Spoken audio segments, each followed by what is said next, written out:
Iran এবং ইসরায়েলের মধ্যকার উত্তেজনা যখন চরম সীমায়, ঠিক তখনই দৃশ্যপটে হাজির এক নতুন শক্তি, যার নাম উত্তর কোরিয়া। পিয়ংইয়ং থেকে আসা একটি ঘোষণা পুরো বিশ্বের সমীকরণ বদলে দিয়েছে। কিম জং উন সত্যিই কি ইরানের হয়ে সরাসরি যুদ্ধে নামছেন, নাকি এটি কেবলই পশ্চিমাদের দমানোর একটি কৌশল? আজকের ভিডিওতে আমরা বিশ্লেষণ করব ইরান ইসরায়েল যুদ্ধে উত্তর কোরিয়ার অবস্থানের নেপথ্যের আসল কারণগুলো। 2026 সালের মার্চ মাস, ইরান ও ইসরায়েলের মধ্যকার ছায়াযুদ্ধ এখন সরাসরি সংঘাতে রূপ নিয়েছে। এই পরিস্থিতিতে উত্তর কোরিয়ার পররাষ্ট্র মন্ত্রণালয় থেকে একটি কড়া বিবৃতি আসে। তারা সরাসরি ইসরায়েল এবং বিশেষ করে যুক্তরাষ্ট্রের ভূমিকাকে অগ্রাসন হিসেবে অভিহিত করেছে।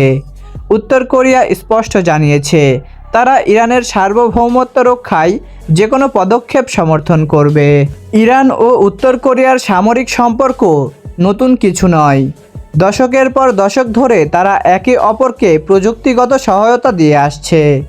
ক্ষেপণাস্ত্র প্রযুক্তি, ইরানের অনেক ব্যালিস্টিক ক্ষেপণাস্ত্রের নকশা উত্তর কোরিয়ার নোডং বা মসুদান সিরিজের ওপর ভিত্তি করে তৈরি।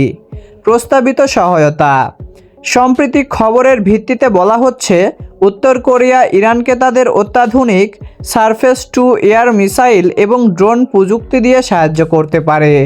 এটি ইসরায়েলের আয়রন ডোম বা অ্যারো ডিফেন্স সিস্টেমের জন্য অনেক বড় চ্যালেঞ্জ হয়ে দাঁড়াতে পারে।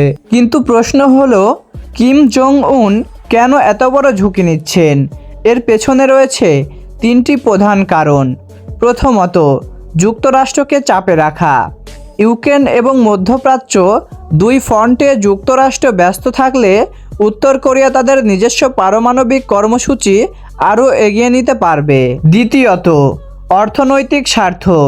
যুদ্ধের সময় অস্ত্র রপ্তানি উত্তর কোরিয়ার অর্থনীতির জন্য বড় একটি অক্সিজেনের মতো। তৃতীয়ত, অক্ষ শক্তি মজবুত করা।